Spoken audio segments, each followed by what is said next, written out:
My question is, if this bill was so huge and you didn't get a chance to read through it, why did so many people pass it just blindly? Well, that's a very good question. You know, it's one of the questions that comes up not just in connection with this law, but lots of them. This one was unusually long and unusually precedent-setting and sweeping in terms of its breadth and its implications for our national economy, and in terms of what it does by way of affecting individual Americans in a very deep and personal way.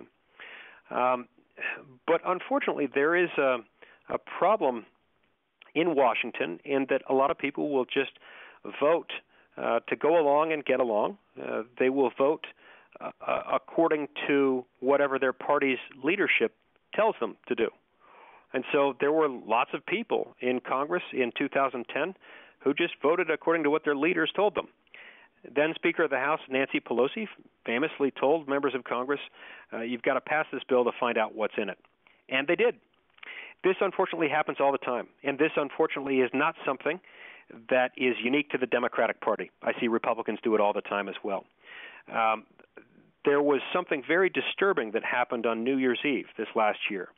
As you recall, we were up against what was described by the news media as the fiscal cliff. A whole bunch of tax rates were set to expire and change at the end of the year. And there was a lot of delay by congressional leadership. They kept saying, we're going to have some proposals for you to review. They kept running out the clock. It got to be midnight the night before the changes were to take place. At the stroke of midnight, New Year's Eve, we still didn't have anything. We finally got a proposal at 1:36 a.m.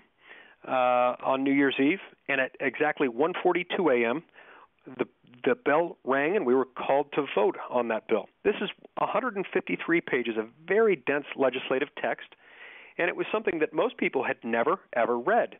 And yet all but 8 members of the Senate voted for it, never having read it. This is a problem that is rather widespread in Congress and is very, very disturbing. The bottom line is, because this is an issue that is a problem that is neither Democratic nor Republicans, neither liberal nor conservative, it's something you have to deal with on a case-by-case basis. You've got to ask candidates for federal office whether they will ever vote for a bill that they haven't had an adequate opportunity to review. And if more people will do that, I think we'll end up getting better government out of it.